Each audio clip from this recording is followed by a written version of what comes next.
today let's learn how to do a super shuffle. So a super shuffle consists of 3 sounds where you use 3 different angles of your tap shoe. So the first angle is actually the outside of your shoe. Then the second angle is actually the inner portion of your shoe. And then you're actually going to brush your foot back in using the ball tap of your foot. So it should look something like this. So to break this down, you're going to use the outside of your tap shoe. Then you're going to brush outwards with the inside of your tap shoe. Then you're going to use the ball tap of your foot to brush back in.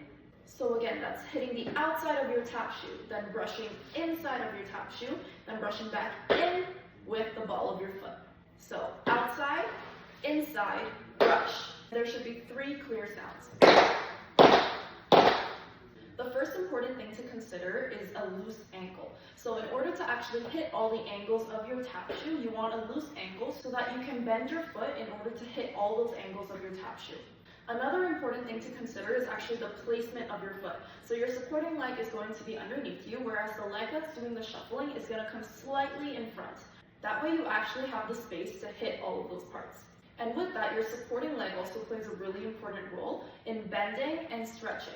When you bend your supporting leg, you're actually closer to the ground with your shuffle leg as well, allowing you to actually hit that outside portion of your shoe. When you stretch your supporting leg, your shuffle leg is actually able to stretch out all the way in order to hit that inside ball tap of your shoe.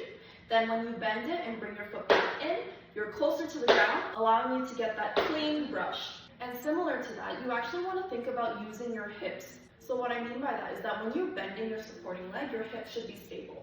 When you're stretching your bottom leg and stretching your shuffle leg, you want your hip to come up a little bit so that you give your shuffle leg more room to actually get the inside portion of your shoe. And then when you bring your foot back in, your hip should level off, again letting you closer to the ground. Let me demonstrate. And finally, it's important to note that a shuffle is very different from a super shuffle and that a shuffle can be very controlled and slow. A super shuffle requires you to actually snap your foot out, back in. And that's how you do a super shuffle. Thank you for watching, and I hope you found this helpful.